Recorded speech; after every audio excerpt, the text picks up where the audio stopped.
Friends, I'm doing this video because while I was reflecting on an entirely different theme, an amazing insight into the nature of hierarchy dawned on me, and I can't resist the eagerness to share that with you.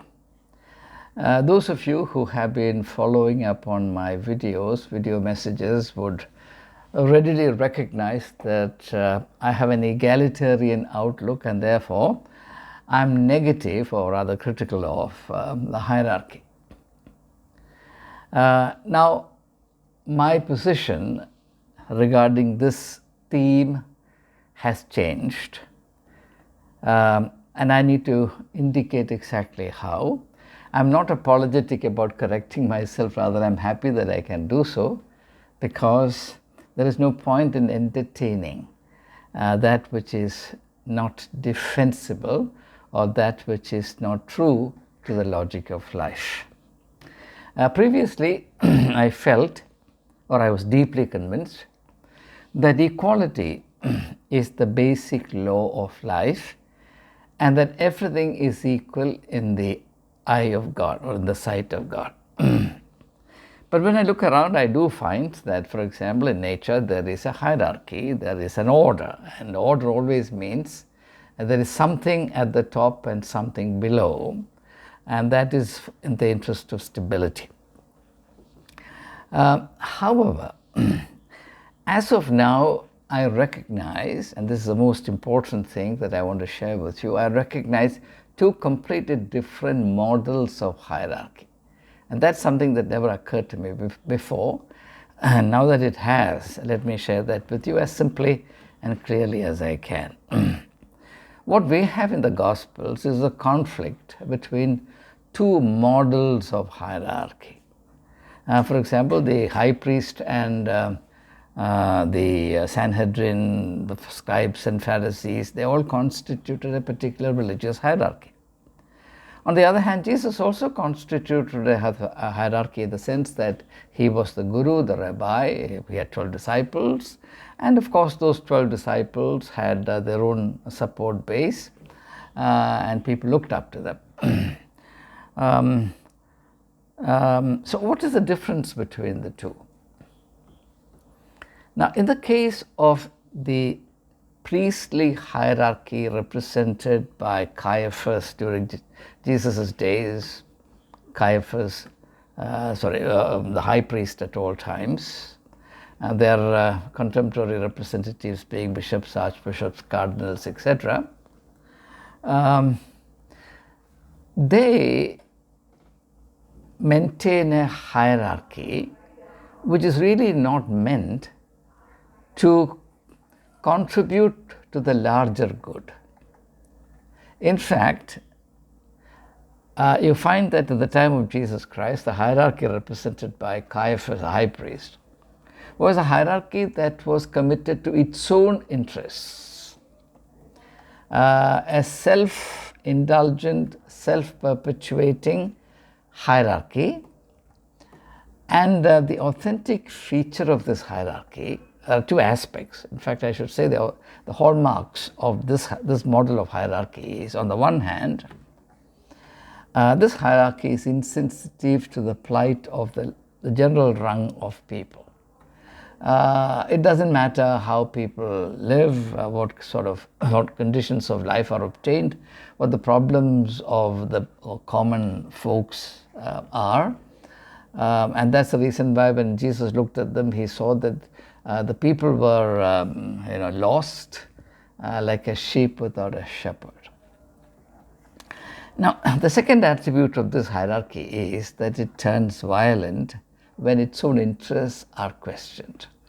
In fact, as all of us know, the crucifixion of Jesus Christ is a direct outcome of Jesus challenging this kind of hegemonistic, self-centered, hierarchical organization of Judaism and the inevitable corruption it spewed. Now, the hierarchy of this order cannot but degenerate, cannot but produce corruption, cannot but get itself corrupted, And the predominant sign of that corruption is the ready tendency to resort to violence. And it is that violence that is inflicted on Jesus Christ, which is in the form of crucifixion. So this is one form of hierarchy. So the Caiaphas at the top, the high priest at the top, he presides over the Sanhedrin, and then as part of the Sanhedrin and around that you have the Pharisees, Sadducees, the scribes, then the priestly tribe, the Levites. So that's a kind of hierarchy. And then the laymen, the ordinary people, the lay people, the non-priests who constitute the vast majority of the people, they are way down in this ladder of importance. This is a kind of structure. Now, look at the hierarchy that we find in Jesus. Now, the hallmark of this hierarchy is that it exists not for its own sake, it exists for the sake of others. By others, I mean humanity at large.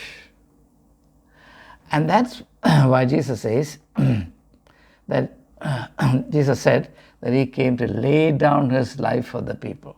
No high priest would say that. No scribe or Pharisee would say that.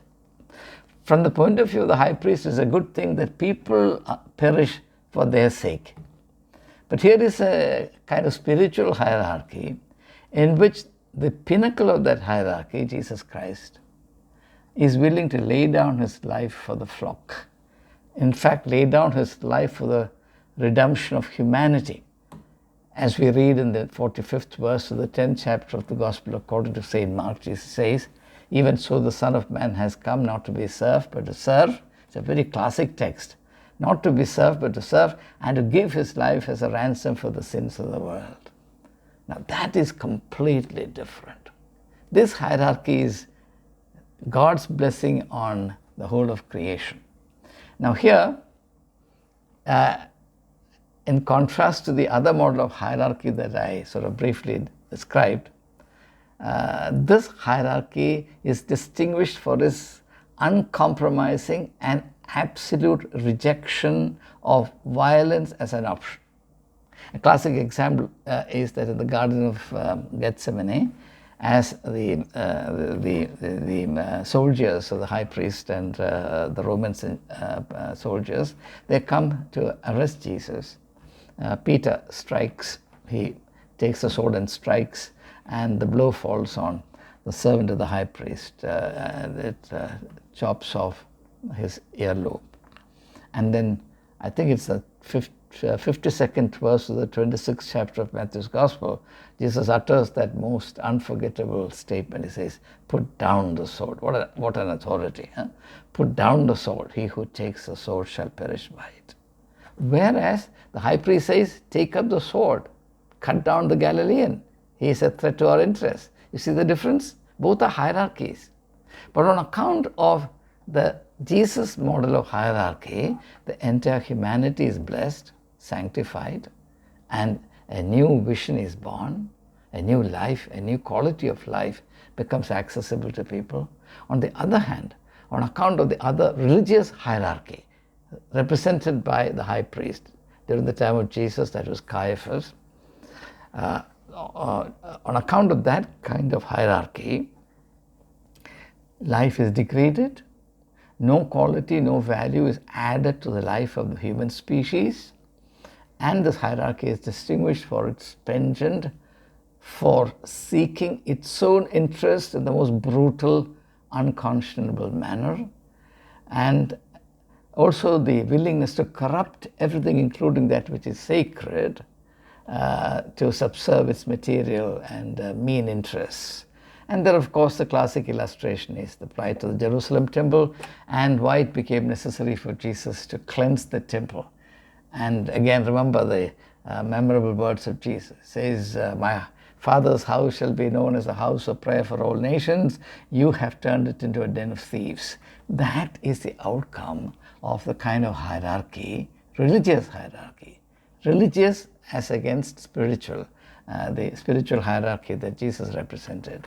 So that's the hallmark of the religious hierarchy, that Caiaphas represented. So the contrast here in terms of human personages is between Caiaphas and Jesus, and what an amazing distinction. I have to say that I was not very clear about this distinction. Even now, I may not be sufficiently clear, but a certain distinction is certainly clear in my mind.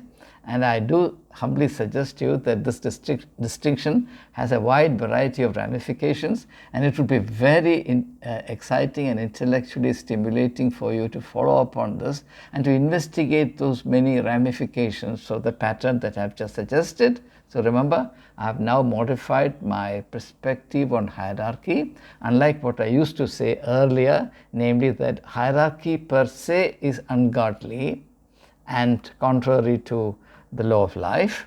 Today I would say that there are two models of hierarchies. The religious model of hierarchy is anti-life. It believes in violence, and it caters to it, or it's meant to secure the interests of the priestly class, even to the detriment of the welfare of the people for whose benefit presumably the priestly class exists. On the other hand, the spiritual hierarchy that Jesus symbolizes is the exact opposite of this. It renounces violence. Here, the pinnacle of the hierarchy is willing to lay down his life for the welfare of the people. So in this kind of hierarchy, its justification is that it is aimed at adding something of incomparable worth to the larger collectivity, indeed to humanity as a whole, and that's a great value, as a great intervention in the flow of history, and therefore I today clearly accept it. And I have no problem with hierarchy of this kind, but I have all the problems in the world with the hierarchy of the priestly kind. In fact, whenever I was talking about hierarchy, I was only talking about hierarchy of the religious kind. And I reiterate my position that hierarchy of the mere religious kind has a degrading effect. And it's at once a means of corruption as well as the logic of corruption for itself. So I hope that's somewhat clear, and I leave it to you in good faith that you will pursue this line of thought and attain greater clarity. Thank you very much.